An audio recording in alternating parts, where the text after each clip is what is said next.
Known as the land of the gods to the ancient Egyptians, Somalia's natural features and geographical position should be a recipe for success. So in the Horn of Africa, during the colonial period, there was an interesting mix of people who were vying for control of that particular very strategic area that kind of goes up towards the Gulf states into the Red Sea.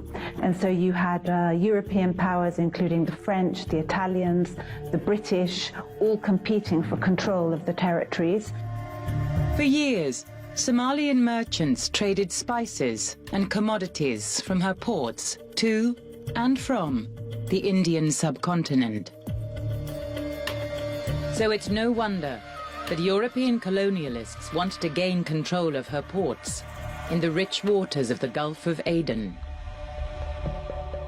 In the 1880s, Somalia was carved up by the British, French, and Italians. Kenya and Ethiopia also took a share. But half a century later, the British appetite to govern in far-flung places has waned, as has the tolerance of those being governed. All that as you like. It is complete independence that we want. In 1960, Harold Macmillan's Wind of Change speech rings in the end of colonial Britain in Asia, Africa, and the Caribbean.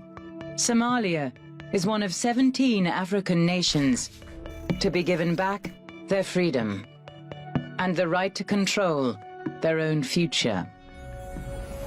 On gaining independence in 1960, British Somaliland merges with Italian Somaliland, creating a new republic called Somalia.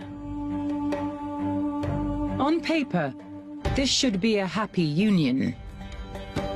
Most of the population have similar ethnic backgrounds. They also speak the same language. But the reality is very different. There are what we call 4.5 clans, major clans in Somalia. And then the other half is made up of hundreds. Every clan is made up of sub-clans, is made up of families. There's an old motto in Somalia that first my clan, then my sub-clan, then my family, then myself, and only myself really matters. These hundreds of clans will battle and fight for power and land, making Somalia ungovernable.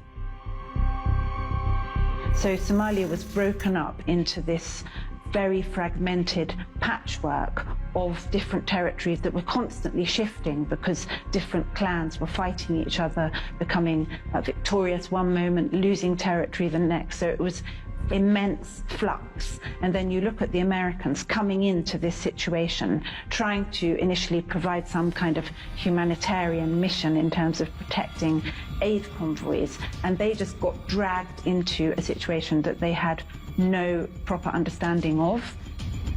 A situation which will ultimately boil over, leading to some of the most vicious terrorist attacks the world has ever seen, and the loss of many thousands of lives.